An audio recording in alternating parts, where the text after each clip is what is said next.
محترم سامعین اور ناظرین اکرام، السلام علیکم ورحمۃ وبرکاتہ۔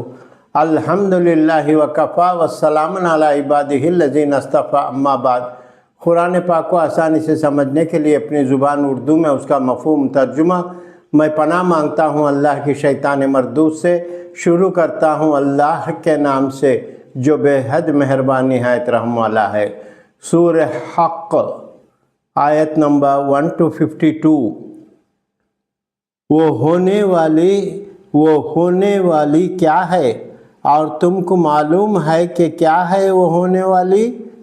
ثمود اور عاد نے اس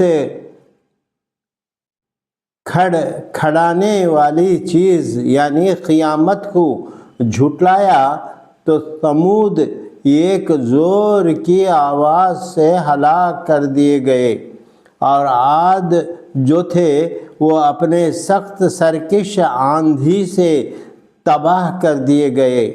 اللہ نے ان کو 7 رات اور 8 دن مسلسل ان پر مسلط کیا تھا، تو اے مخاطب تو اس آندھی میں ان کو اس طرح مرے پڑے دیکھتا جیسے کھجوروں کے کھوکھلے تنے، بھلا تم ان میں سے کسی کو باقی دیکھتا ہے؟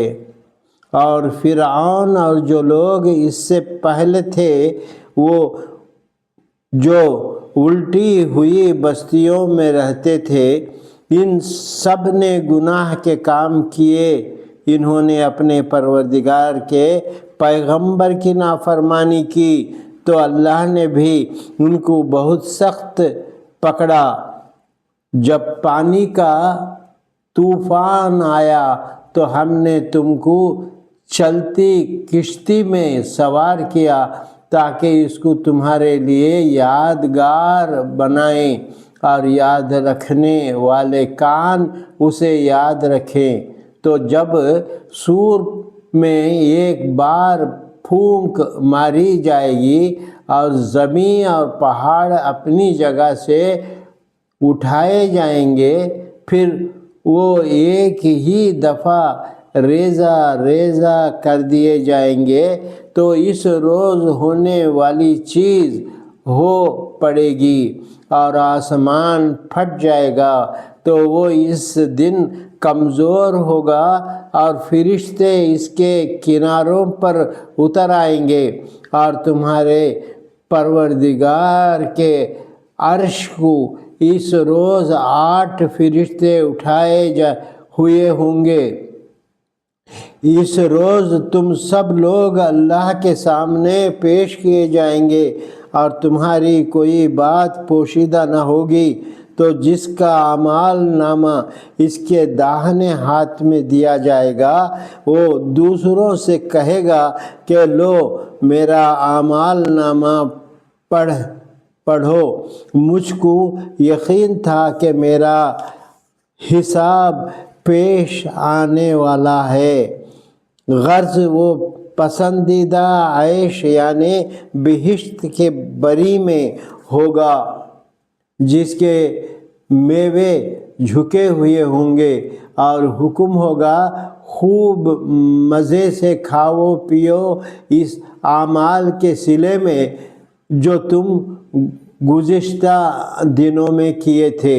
اور جس کا اعمال نامہ اس کے بائیں ہاتھ میں دیا جائے گا تو وہ کہے گا کہ اے کاش مجھ کو میرا اعمال نامہ نہ دیا جاتا اور مجھ کو خبر بھی نہ ہوئی کہ میرا حساب کیا ہے۔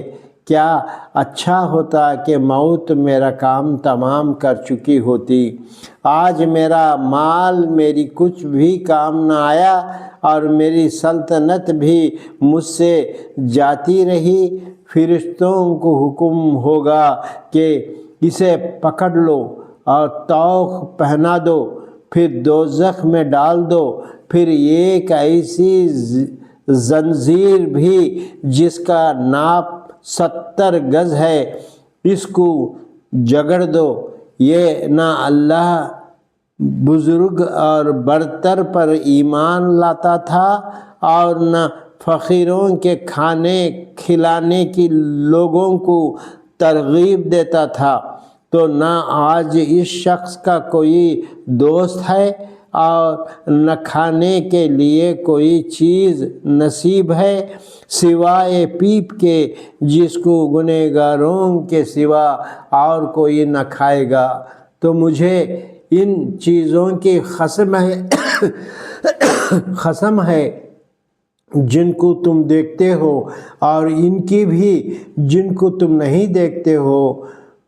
قرآن ایک نزدیک فرشتے کا لایا ہوا ہے اور یہ کسی شاعر کا کلام نہیں ہے، مگر تم بہت ہی کم ایمان لاتے ہو، اور نہ کسی کاہن کا کلام ہے، مگر تم بہت ہی کم نصیحت حاصل کرتے ہو۔ یہ تو پروردگار عالم کا نازل کیا ہوا ہے، اور اگر یہ پیغمبر ہمارے نسبت کوئی جھوٹ بات بنا لاتے تو ہم ان کا داہنا ہاتھ پکڑ لیتے، پھر ان کے رگ گردن کاٹ ڈالتے، پھر تم میں سے کوئی ہمیں اس کے روکنے والا نہ ہوگا۔ اور یہ قرآن تو پرہیزگاروں کے لیے ایک نصیحت ہے، اور ہم جانتے ہیں کہ تم میں سے بعض لوگ اس کو جھٹلانے والے ہیں، اور اس میں کوئی شک نہیں کہ یہ کافروں کے لیے معجب حسرت ہوگا۔ اور بے شک یہ قرآن یقیناً برحق ہے۔ تو اے پیغمبر صلی اللہ علیہ وسلم، تم اپنے پروردگار کی تسبیح کرتے رہو جو بزرگ و برتر ہے۔ صدق اللہ العلی العظیم۔ اللہ سبحانہ تعالیٰ اس آیات میں قیامت کا منظر دکھا کر کافروں کے حالات بیان کیا ہماری ہدایت کے لیے۔ جس کے نام اعمال داہنے ہاتھ میں دیے گئے وہ فلاح پایا، جنت کا وارث ہوا، اور جس کے نام اعمال بائیں ہاتھ میں دیے جائیں گے وہ دوزخ کا ایندھن ہوگا۔ قرآن پاک پروردگار عالم کا نازل کیا ہوا کلام ہے، جو اپنے رسول کے ذریعے مومنوں کو بھیجا۔ ہدایت کا سرمایہ ہے۔ اللہ اس پہ غور و فکر کرنے کی، عمل کرنے کی توفیق عنایت فرما۔ آمین ثم آمین یا رب العالمین۔ اللہم صلی علی سیدنا محمد وعلی آل سیدنا محمد وبارک وسلم۔